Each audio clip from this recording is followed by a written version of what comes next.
Hello बच्चों, आज के इस लेक्चर में हम बात करेंगे क्लास 10 के चैप्टर 4 वर्ग समीकरण या क्वाड्रेटिक इक्वेशन। तो क्वाड्रेटिक इक्वेशन या वर्ग समीकरण क्या होता है बच्चा लोग, इससे पहले हमें प्रीवियस क्लास में हम स्टैंडर्ड लीनियर इक्वेशन देख चुके हैं 9th क्लास में। अब इक्वेशंस क्या होती है और पॉलिनोमियल क्या होता है, कई बच्चों को कन्फ्यूजन होता है। अगर मैं इसको लिखूं सिर्फ इतना, तो ये बहुपद या पॉलिनोमियल होता है, ठीक है। इसको हम बोलते हैं कि बहुपद है या पॉलिनोमियल है, ठीक है। अगर इसके इक्वल टू में कुछ भी लिख दिया मैंने तो ये इक्वेशन बन जाएगा, ठीक है। अब ये बहुपद नहीं होगा, ये हो जाएगा समीकरण, ठीक है। और कैसा समीकरण है, ये रेखिक है। क्यों? क्योंकि यहाँ पर x की पावर 1 है। देखो, जिसकी डिग्री 1 होती है वो होता है रेखिक समीकरण। कैसा समीकरण होता है? रेखिक समीकरण। और जिसकी डिग्री 2 होती है वो होता है क्वाड्रेटिक इक्वेशन या वर्ग समीकरण, ठीक है। डिग्री मतलब चर की अधिकतम घात, ठीक है। अगर किसी की डिग्री 3 होगी तो वो होगा त्रिघाती समीकरण, है ना, क्यूबिक इक्वेशन। अब बात करें कि डिग्री क्या होती है। जैसे मैंने कोई एक वर्ग बहुपद लिखा है यहाँ पर x वर्ग प्लस 2x प्लस 4, तो यहाँ पर आप देखें ये चर x है और चर x है, तो इस चर की x की घात यहाँ पर 1 है और यहाँ पर 2 है, तो अधिकतम कितनी है? 2 है। तो चर की घात अधिकतम 2 होगी, ऐसा बहुपद वर्ग बहुपद कहलाता है। और अगर इक्वेशन बना दो तो ये वर्ग समीकरण कहलाएगा, ठीक है। इक्वेशन मतलब बराबर में कुछ भी लिख दो आप, 2 3, 2 पक्ष होना चाहिए। 2 पक्ष होता है तो समीकरण होता है, अकेला ये होता है बहुपद होता है। बात समझ में आ गई? तो जिसकी डिग्री 2 वो वर्ग बहुपद, और बराबर में अगर कुछ भी आ जाए तो वर्ग बहुपद से क्या बन जाएगा? वर्ग समीकरण। तो बहुपद और समीकरण में क्या फर्क है? अगर आपको ये बोला जाए कि ये क्या है तो ये एक बहुपद है, और अगर ऐसा कहा जाए तो ये क्या है? ये एक समीकरण है, ठीक है, क्योंकि 2 पक्ष है यहाँ पर। समझ में आ गई बात? तो वर्ग समीकरण क्या होता है सर? ये समीकरण जो है वर्ग समीकरण है, ठीक है। x² plus 3x plus 6 is equal to 0, ये समीकरण वर्ग समीकरण है, क्योंकि यहाँ पर इसकी डिग्री कितनी है? 2 है, ठीक है बच्चा लोग। तो ये हो गया इसका बेसिक्स चैप्टर के नाम का। अब इसके अलावा ज़्यादा कुछ भी बेसिक्स नहीं है, मैं आपको हर एक्सरसाइज के पहले थोड़ा थोड़ा बेसिक बता दूंगा। आज हम डायरेक्टली बात करेंगे एक्सरसाइज नंबर 4.1 की, और 4.1 के वेरी फर्स्ट क्वेश्चन को देखेंगे। तो उसमें हमसे ये पूछता है कि एक्सरसाइज नंबर 4.1 के वेरी फर्स्ट क्वेश्चन में ये पूछता है कि इस टाइप के जो इक्वेशंस दे रखे हैं क्या ये वर्ग समीकरण है। तो हम लोग गुणा करके यहाँ पर बताएंगे कि क्या ये वर्ग समीकरण है या वर्ग समीकरण नहीं है, ठीक है। चलो बच्चा लोग तो चेक करते हैं। Now look at the very first question, solution करते हैं वेरी फर्स्ट क्वेश्चन का। तो x प्लस 1 का स्क्वायर बराबर 2, एक ब्रैकेट में है x माइनस 3, ये समीकरण है। आइए इसको चेक करते हैं। तो सॉल्यूशन में हम लोग क्या करते हैं, यहाँ पर पहले तो देखेंगे किसे सॉल्व होगा। तो यहाँ पर हम देख रहे हैं कि यार ये घात 2 वाला है कोष्टक, तो घात 2 वाली सरसमीका याद होना चाहिए हमको। क्या होती है? a वर्ग प्लस 2ab प्लस b वर्ग। आगे पीछे लिख सकते हैं इसको, आगे इसको पीछे, ठीक है। तो इस हिसाब से a का मान x हो जाएगा, b का मान 1 हो जाएगा। तो इसको ओपन करो तो क्या हो जाएगा? x का वर्ग प्लस 2 गुणा a की जगह x आ जाएगा, और b की जगह क्या आ जाएगा? 1 प्लस 1 का वर्ग, क्योंकि b का वर्ग, ठीक है। बराबर में 2 लिखा, और यहाँ पे क्या लिखा? x minus 3। गुणा कर दो जरा, x वर्ग प्लस 2x से कम 2x प्लस 1 का वर्ग 2 नहीं होता, 1 होता है। देखो 1 का वर्ग 1 गुणा 1, ठीक है, 1 एकम 1 बराबर 2 का अंदर गुणा कर दो, 2x माइनस 6 हो जाएगा, ठीक। अब इधर ले आओ इसको, x वर्ग प्लस 2x इधर आया, माइनस का 2x प्लस का 1 यहाँ पर है, माइनस का 6 इधर आ जाएगा, प्लस का 6 बराबर में 0। x वर्ग 2x में से 2x गया, कुछ नहीं बचेगा, 6 और 1 जुड़ गया 7। यहाँ पर जो समीकरण आया उसकी डिग्री 2 है, ठीक है, क्योंकि चर की अधिकतम घात 2 है, डिग्री 2 है, इसलिए क्या है? इसलिए ये वर्ग समीकरण है, ठीक है। समझ में आया? वर्ग समीकरण होने के लिए डिग्री कितनी होना चाहिए? 2, ठीक है। Now let us check second question. ये फर्स्ट का सेकंड क्वेश्चन है। देखो अब इसमें कोई बेसिक की आवश्यकता नहीं थी आपको, बस आप यहाँ पे चेक करोगे गुणा करके, है ना, कि क्या वो वर्ग समीकरण है या क्या वर्ग समीकरण नहीं है। तो चलो इसको चेक करते हैं। x वर्ग माइनस का 2x है, माइनस का 2, 3x माइनस 3, ठीक है। अब गुणा कर ले, x वर्ग माइनस का 2x, माइनस जैसे ही ब्रैकेट के अंदर जाता है चिन्ह परिवर्तित करता है, तो 2 3 6 माइनस का हो जाएगा, ये माइनस वाला प्लस का हो जाएगा, साथ में आएगा 2x, इधर ले आओ उसको। x वर्ग माइनस 2x, ये प्लस का 2x इधर आके माइनस का 2x, और ये माइनस का 6 इधर आके प्लस का 6, इधर कुछ भी नहीं बचेगा, ठीक है। एक साइड से सभी हटा लेना, चाहे वो किधर, इधर से उधर ले जाओ, उधर से इधर, ये हो जाएगा x वर्ग। क्या ये कट जाएंगे सर? देखो दोनों माइनस के आपको बता चुका हूँ कि जुड़ते हैं, तो ये होगा माइनस का 4x और ये हो जाएगा प्लस का 6 बराबर 0। तो इसकी डिग्री भी क्या है? 2 है, इसलिए ये भी क्या है? वर्ग समीकरण है। Is that clear right now बच्चा? तो ये फर्स्ट और सेकंड क्वेश्चन यहाँ पर कंप्लीट हो गया। ठीक है, तो आइए अब हम लोग यहाँ पर बात कर लेते हैं क्वेश्चन नंबर थर्ड की बात करें बच्चा लोग। तो थर्ड क्वेश्चन आपके सामने है, ये रहा x - 2 x+1 और x - 1 x+3 ब्रैकेट में है, इनके पहले गुणा करना पड़ेगा। तो चलो x का गुणा पूरे ब्रैकेट से अभी लिख दिया मैंने, किया नहीं, -2 का गुणा पूरे ब्रैकेट के साथ अभी लिख दिया, ऐसे इधर भी कर लो, x का गुणा पूरे ब्रैकेट के साथ x+3 के साथ लिख दिया, बीच में -1 का गुणा कैसे किया, पूरे ब्रैकेट x+3 के साथ। अब हम लोग क्या करेंगे, गुणा करो x का x के साथ, x का वर्ग होता है गुणा, ठीक है, x से कम x प्लस का x हो जाएगा, -2 आपको पता है माइनस चिन्ह बदलता है, दोनों प्लस के दोनों माइनस हो जाएंगे, -2x और -2, ठीक है, x हो जाएगा x वर्ग, ये हो जाएगा 3x। ठीक है बच्चा लोग, अब ये हो जाएगा माइनस, तो -x और माइनस का 3 यहाँ पर था 1। ठीक है बच्चा लोग, इधर ले आओ x वर्ग, ये भी इधर आ जाएगा x वर्ग, ठीक है, ये हो गया माइनस का x माइनस का 2, कैसे, बड़ी संख्या का चिन्ह यहाँ पे आएगा, ठीक है, और प्लस और माइनस आपको पता है माइनस होता है, घटा होगा ना, विपरीत चिन्ह है, तो 2 में से 1 जाएगा तो 1 x आएगा, 1 x लिख दिया मैंने। अब माइनस का क्यों है, क्योंकि बड़ी संख्या का चिन्ह माइनस का है, इज दैट क्लियर बच्चा लोग, -2 वैसे का वैसा, ये तो इधर आ गया, यहाँ क्या बचा, 3x में से 1 x गया, 2x और माइनस का 3 बच गया, इधर ले आओ या फिर उधर ले जाओ, तो ये तो घट गया पूरा, 0 हो गया, उधर ले चलो, यहाँ बचेगा 0, यहाँ पे 2x है, ये माइनस का x उधर जाके हो जाएगा प्लस x, ये माइनस का 3 उधर जाके माइनस का 2 हो जाएगा प्लस का 2, ठीक है। अब ये 0 उठा के उधर लिख लेना, तो कितना हो जाएगा, 2x और 1 3x और -3 और +2, ये भी विपरीत चिन्ह घटा होगा, 3 में से 2 जाएगा, 1 आएगा और उत्तर माइनस का आएगा, तो बराबर में 0। अब ये जो समीकरण आया उसकी डिग्री यहाँ पर 1 है, क्योंकि जो चर है x उसकी घात यहाँ पर कितनी है, 1 है, 1 है, मतलब ये क्या है, रेखिक समीकरण, ये वर्ग समीकरण नहीं है, तो it is not a quadratic equation because degree of given polynomial is 1। ठीक है, गिवन इक्वेशन इज 1, पॉलिनोमियल नहीं है बेटा, इक्वेशन में 0 आ गया है इक्वल टू में, इसलिए हम इसको इक्वेशंस बोल रहे हैं। ठीक है, तो ये जो डिग्री बना गए इसलिए ये रेखिक समीकरण है, वर्ग समीकरण नहीं है। तो इस टाइप के और भी 20 के क्वेश्चन कई सारे हैं, आप लोग उनको ट्राई कर लेना बच्चा लोग। ठीक है, मैं अब डायरेक्ट यहाँ पे क्वेश्चन नंबर 7 करवा रहा हूँ, क्योंकि सारे क्वेश्चन एक जैसे बार बार कराने से कोई मतलब है नहीं यहाँ पर। तो आप लोग को बेसिक पूरा बता दिया, कैलकुलेशन अगर आपको आता है गुणा भाग, तो आप बाकी के क्वेश्चन भी फर्स्ट के ट्राई कर सकते हो। Now latest try question number 2, ये 7th क्वेश्चन, सॉरी।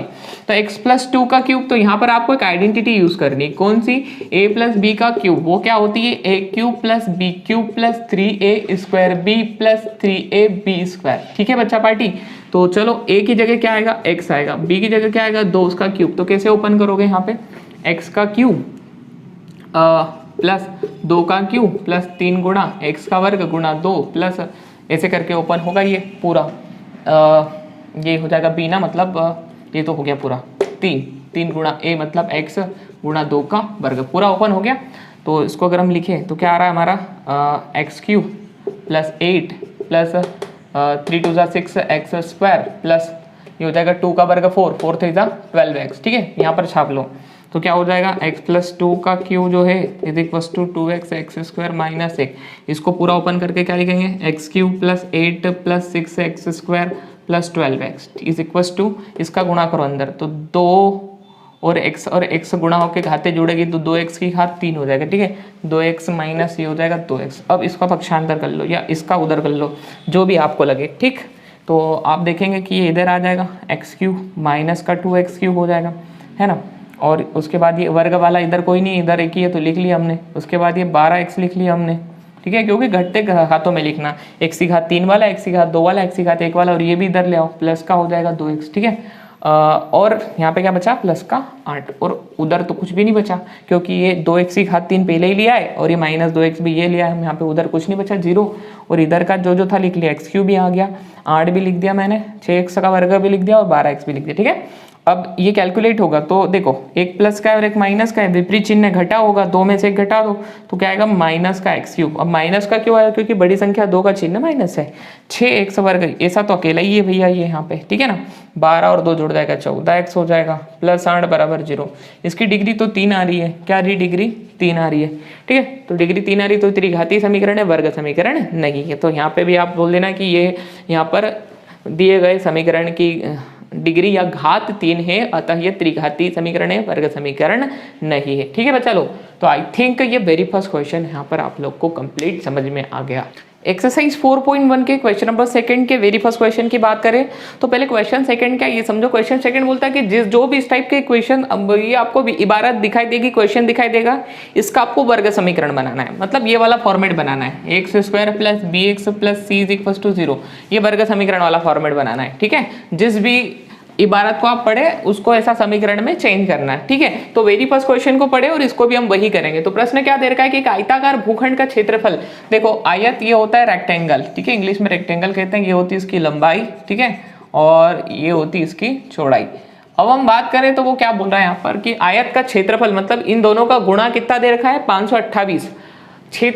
इस क्षेत्र की लंबाई मीटर में दे रखी है जो चौड़ाई के दुगने से एक ज्यादा है। ठीक है, तो क्षेत्र की लंबाई, हाँ ठीक है, लंबाई आपको पता है आयत में लंबाई ना चौड़ाई से ज्यादा ही होती है, चौड़ाई कम होती है और लंबाई ज्यादा होती है। अब कितनी ज्यादा है देखो, क्षेत्र की जो लंबाई है मतलब ये चौड़ाई के डबल कर दे और उससे भी एक ज्यादा, अगर इस चौड़ाई में 2 का गुणा कर दे और 1 जोड़ दे तब जाके किसके बराबर होगा, लंबाई के। क्यों, उसने बोल रखा है देखो कि क्षेत्र की ये जो लंबाई है, ठीक है, इसकी जो लंबाई है वो चौड़ाई के दुगने से, तो ये चौड़ाई का दुगना मतलब चौड़ाई में 2 से गुणा कर दो और उससे भी एक ज्यादा है, उसमें 1 और जोड़ दो तब जाके ये बराबर होंगी। ठीक है, तो हमको दोनों की लंबाई चौड़ाई पता करना है, तो लंबाई चौड़ाई तो कुछ नहीं है, हमको एक वर्ग समीकरण बनाना है, अगर उसको सोल्व करेंगे तो लंबाई चौड़ाई ऑटोमेटिकली आ जाएगी। ठीक है, तो सबसे पहले हम लोग यहाँ पे मान लेंगे, ठीक है, माना कि आयताकार भूखंड की, माना कि आयताकार, यहाँ पर x और y नहीं मानना, एक ही मान लेना, x उसी के साथ काम हो जाएगा।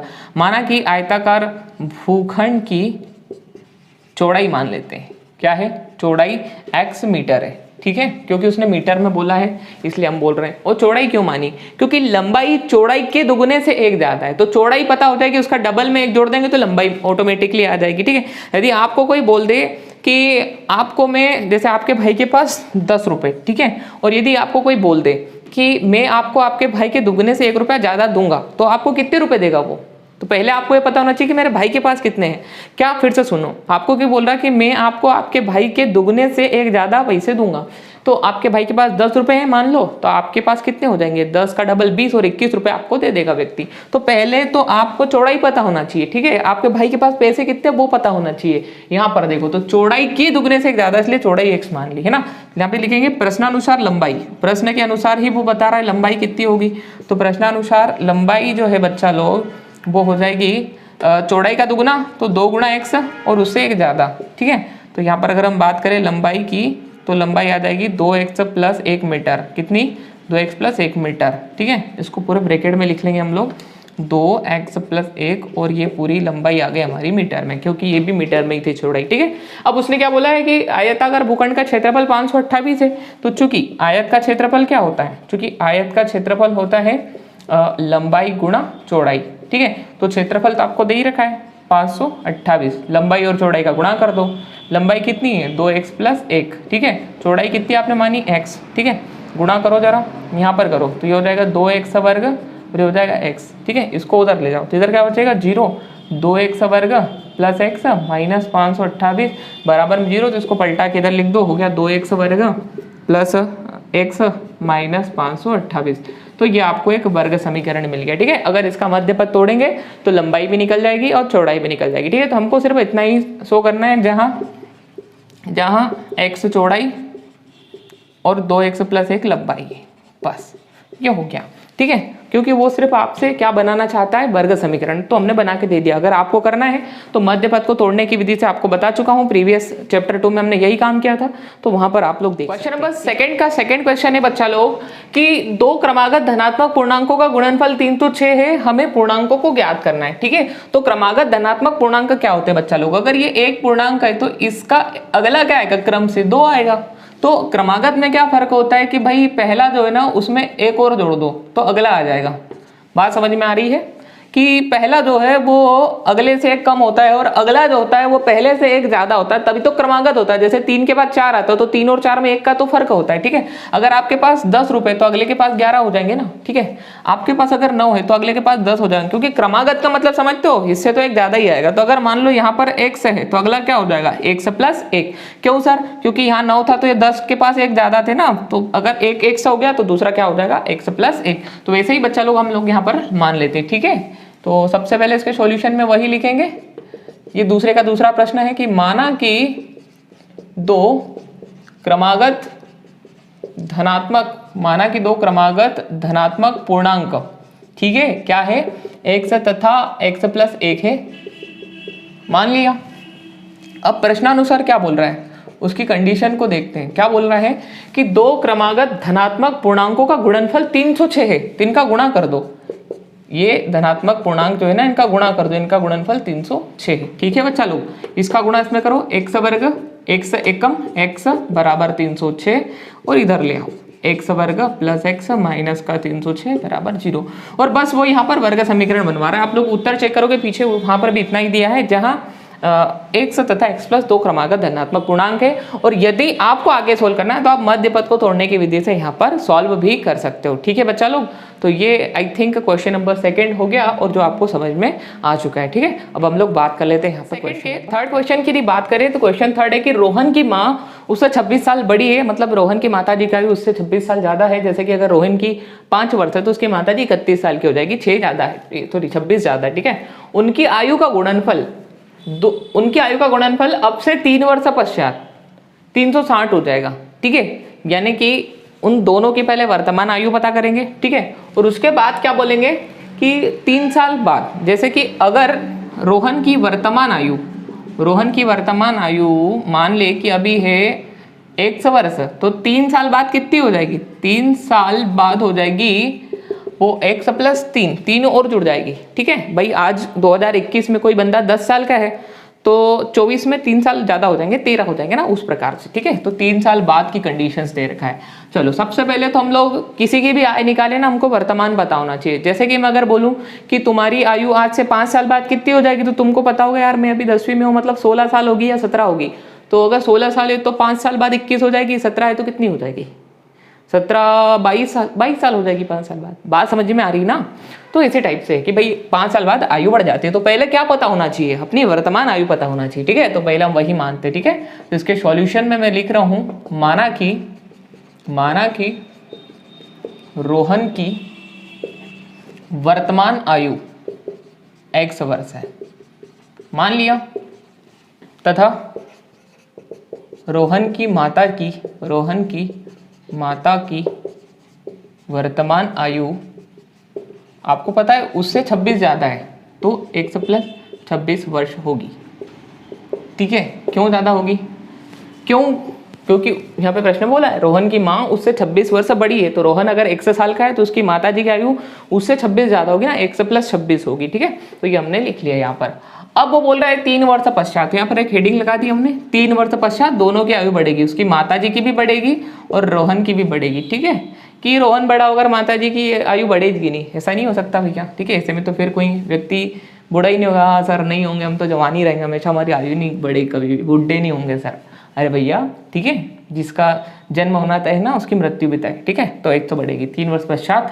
तो रोहन की आयु 3 वर्ष पश्चात बोलो ना, रोहन की आयु तो पहले x थी ना, तो अब क्या हो जाएगी x प्लस 3 वर्ष। ठीक है, रोहन की माता की या माँ की रोहन की माँ की आयु, ठीक है, कितने 3 वर्ष पश्चात है ना, तो कितनी हो जाएगी, पहले कितनी है x प्लस 26, उसमें और 3 जोड़ दो।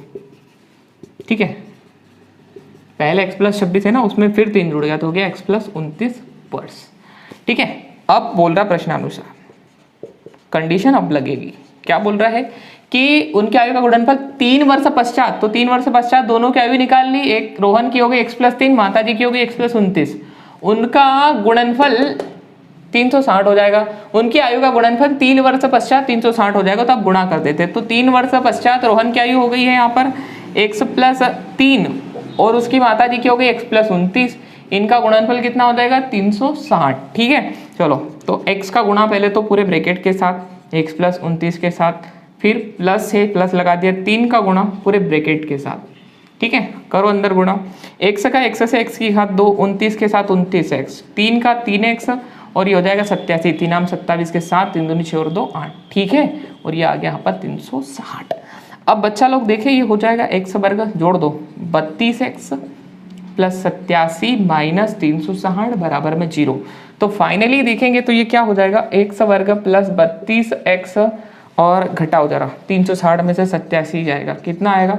10 में से 7 गए तो 3, 15 में से 8 गया तो 7, ठीक है, और ये हो जाएगा 273, तो कितना आएगा? 2, 7 और 3, ठीक है बच्चा लोग, बराबर में 0। तो ये यहाँ पर एक बन गया यहाँ पर क्वाड्रेटिक इक्वेशन, द्विघात समीकरण। तो यहाँ लिख लेना, अतः, ऊपर लिख लो, अतः अभीष्ट द्विघात समीकरण, अभीष्ट द्विघात समीकरण क्या है? x वर्ग प्लस 32x माइनस 273 बराबर 0, ठीक है बच्चा लोग। तो ये यहाँ पर क्वेश्चन नंबर 2 का थर्ड क्वेश्चन भी कंप्लीट हो गया। आइए अब हम लोग बात करते हैं यहाँ पर क्वेश्चन नंबर 2 के क्वेश्चन नंबर 4 की। क्वेश्चन 2 के लास्ट क्वेश्चन, क्वेश्चन 4 की यदि हम बात करें बच्चा लोग, तो क्वेश्चन क्या है कि एक रेलगाड़ी 480 किलोमीटर की दूरी चलती है, वो भी समान चाल से, मतलब चाल नहीं बदलती। मान लो जैसे बाइक से हम चल रहे हैं, हमने 40 की स्पीड कर ली और हमने 100 किलोमीटर चला और बिना चाल बदले, तो चाल तो स्थिर है ना, चाल आपकी फिक्स है 100 किलोमीटर प्रति घंटा, सॉरी जो भी आपकी 40 किलोमीटर प्रति घंटा, और आप कितना चले? 100 किलोमीटर।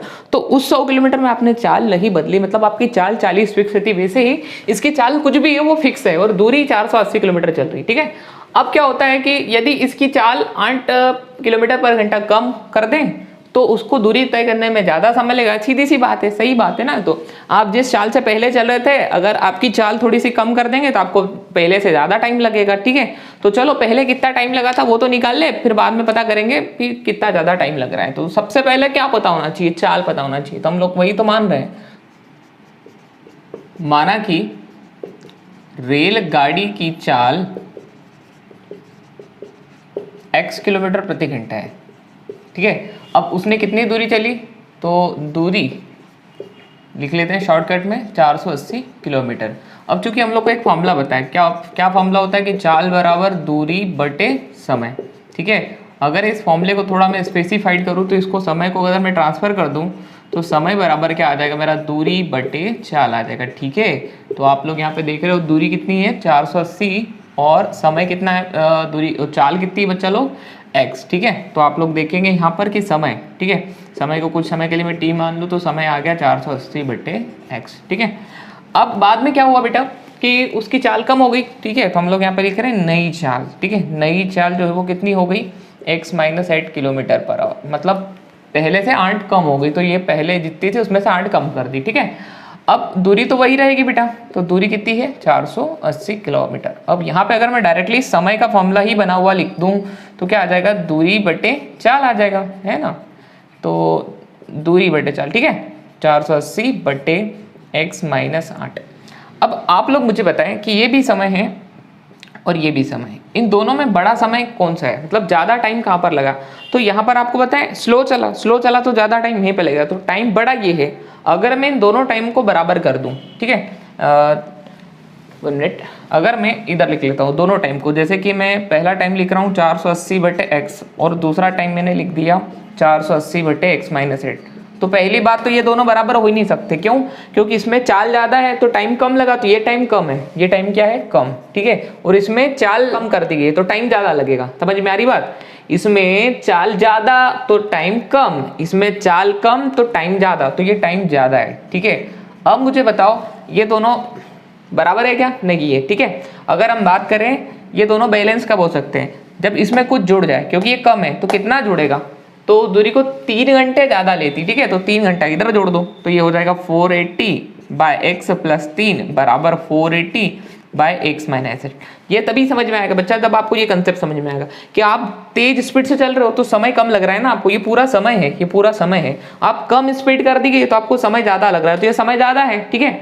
अब अगर कम समय और ज़्यादा समय को बराबर करोगे तो हो नहीं सकता, क्योंकि ये 3 घंटे ज़्यादा है। अगर ये 3 ज़्यादा है, 3 घंटे ज़्यादा है, तो अगर इसमें भी 3 घंटे जोड़ दो तो बराबर हो जाएगा। तो देखो इसमें 3 घंटे जोड़ दिया, बराबर हो गया। अब आप लोग क्या करो, यहाँ पे ट्रांसफर कर लो, तो ये 480 बाय एक्स माइनस 8 माइनस ये उधर चले जाएगा, हो जाएगा 480 बाय एक्स, ठीक है। और इधर जो 3 बचा उसको मैंने उधर लिख दिया। अब मैं पूरी ये कैलकुलेशंस को यहाँ पर मिटा रहा हूँ और इसका कैलकुलेशन हम लोग करेंगे, ठीक है। सबसे पहले यहाँ से 480 कॉमन ले लेते बाहर, 480 कॉमन ले लिया तो ये आया 1 बाय एक्स माइनस 8 प्लस ये हो जाएगा 1 बाय एक्स प्लस नहीं, बीच में माइनस है। और यहाँ पे क्या किया गया वो समझा रहा हूँ मैं कि इसका ट्रांसफर उधर किया गया ना, इसको भी उधर भेजा गया और +3 को यहीं छोड़ दिया। अगर अब ये यहीं छूट जाएगा और ये उधर चले गया, ठीक है, ऐसा ट्रांसफर किया है, ठीक है। तो 480 उधर पहले से ही था, ये वाला 480 बटे x - 8, और ये उधर जाके माइनस का हो गया, और ये +3 इधर ही बचा था, इधर की जगह उधर लिख दिया, ठीक है। आप लोग समझ जाओगे वैसे। अगला जो है आपका यहाँ पे क्या बचा हुआ है 3। अब आप क्या करो, इसका भी ट्रांसफर कर लो उधर और इसका क्रॉस मल्टीप्लिकेशन करो। x से कम x है, इसका यहाँ पे करोगे तो यहाँ पे माइनस है, ठीक है, तो x - 8, ठीक।